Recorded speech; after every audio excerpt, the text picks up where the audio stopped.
Price Lord. உன்னோடும் இருப்பேன். யார் நம்மளோட இருப்பாங்க?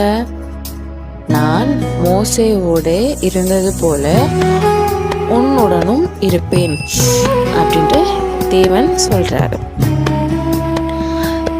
இஸ்ரவேல் மக்கள் 40 வருடங்களாக வனாந்திரத்துல அலைந்து திரிந்த பிறகு கானான் தேசத்திற்கு நுழைய ரொம்ப தயாராயிட்டாங்களாம்.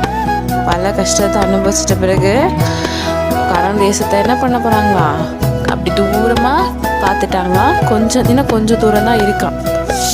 அப்போ மோசே என்ன பண்றாரு, மறைச்சிடுறாரு. அப்போ மோசேயின் உதவியாளராக இருந்த யோசுவா இடத்துல தேவன் என்ன பண்றாரு, பேசி புதிய தலைவராக நியமிக்கிறாரு. மேலும் தேவன் என்ன பண்றாரு, யோசுவாவை தைரியப்படுத்துறாரு, பலப்படுத்துறாரு. அப்போ மிச்சமா என்ன பண்றாரு, ஊக்குவிக்கிறாரு.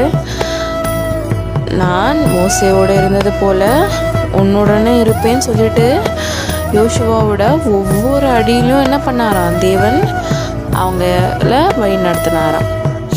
அப்படியே மாணவர்களே, நம்மளுக்கு கூட பல கேள்விகள் இருக்கும். நம்மளோட வருங்கால சந்ததியை எப்படி கிறிஸ்துவுக்குள்ளே வழி நடத்தணும், இல்லை நம்மளோட பிள்ளைகளை எப்படி கிறிஸ்துவுக்குள்ளே வழி நடத்தணும்னு கூட என்ன பண்ணுவோம், பல கேள்விகள் நம்ம மனதில் ஒவ்வொரு நாளும் எழும்பி கொண்டு இருக்கோம்.